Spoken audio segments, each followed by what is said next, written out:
ሰላም ጤና ይስጥልኝ የተከበራችሁ የኢትዮጵያ ሚዲያ የሰዓቱ ዜና የአፍሪካ ግዙፍ የሃይድሮኤሌክትሪክ የኃይል ማመንጫ ግድብ በመጪው 2018 ዓ.ም መስከረም ወር መጨረሻ ገደማ በይፋ አጠናቆ በከፍተኛ የድግስና ኮንሰርት ፕሮግራሞች እንደሚመረቅ ተሰማ። የዛሬ 14 ዓመት ግንባታውን ተጀምሮ ከዓመታት መዘግየትና ተጨማሪ ቢሊዮን ብሮች ከተጠየቀ በኋላ መዳረሻው ላይ የደረሰ ግዙፍ ፕሮጀክት አስደማሚ፣ አነጋጋሪና በኢትዮጵያ ብቻ ሳይሆን በአፍሪካና በዓለም ደረጃ ግዙፍና ደማቅ በሆነ መልኩ በይፋ ሊመረቅ ሰፊ ዝግጅት እየተደረገ መሆኑ ተገልጿል።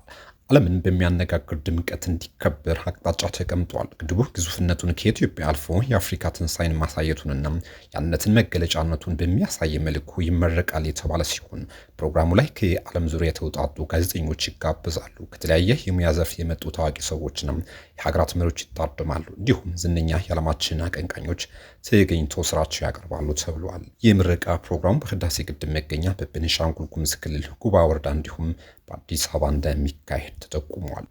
ሶስት መንግስታት የተቀያየሩበት የህዳሴ ፕሮጀክት በከፍተኛ የዲፕሎማሲ ጫናና በራሱ ወጪ የተገነባ መሆኑ ይታወቃል። የታላቁ ህዳሴ ግድብ ፕሮጀክት ብቻ ሳይሆን የጂኦፖለቲካልና የዲፕሎማሲ መሳሪያ መሆኑን እንዲሁም ግድቡ የሚያመነጨው ኃይል የተፋሰሱ ሀገራት ተጠቃሚ የሚያደርግ መሆኑን ተደጋግሞ ተገልጿል። ይሁንና በርካታ የህብረተሰብ ክፍል በኑሮ ውድነት በተጎዳበት በዚህ ወቅት በርካታ መቶ ሚሊዮን ብሮች አውጥቶ ፕሮግራም ለማዘጋጀት መታቀዱ በርካታ ጉዳዩን ቀድመው የሰሙ ሰዎችን ያስደመመ ነው።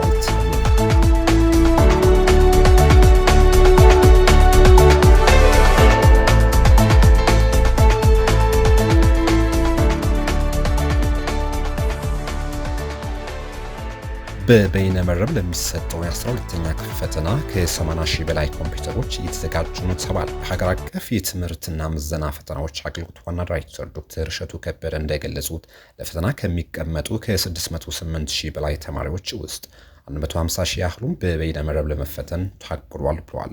ፈተናው ባለፈው ዓመት ለመጀመሪያ ጊዜ በበይነ መረብ ሲሰጥ ከመፈተኛ ኮምፒውተር አቅርቦት አንጻር በወላጆች በኩል ተማሪዎቹ ናቸው ቁሳቁስ ማቅረብ ያለባቸው የሚል ብዥታ ተፈጥሮ እንደነበር አስታውሰዋል።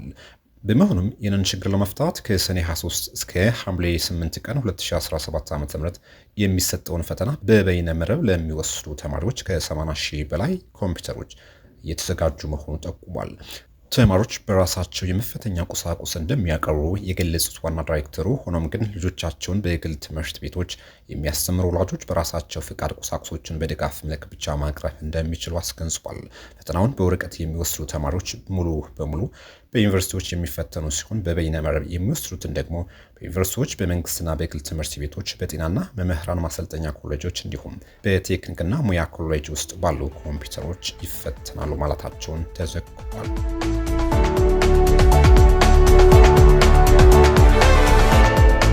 ሀገራዊ የምክክር ኮሚሽን ምሁራን በሀገራዊ ጉዳዮች ዝምታን መርጠዋል አለ።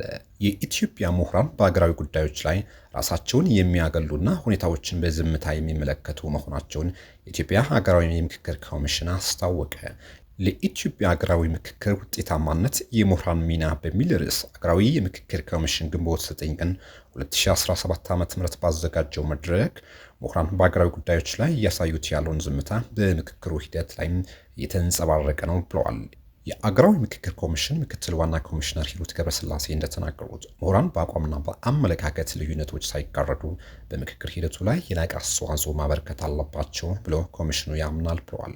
ሆኖም ይህ ሲባል ሂደቱን መደገፍ ብቻ ሳይሆን ከመስመር የወጡ ጉዳዮች ሲኖሩም በምክንያት የተደገፈ ምሁራዊ ትችቶችን ማቅረብን ይጨምራል ያሉት ምክትል ዋና ኮሚሽነሩ በሀገራዊ ምክክሩ በድጋፍም ሆነ በተቃውሞ የምሁራን ድምፅ ሊሰማበት የሚገባ መሆን እንዳለበት ጠቁመዋል።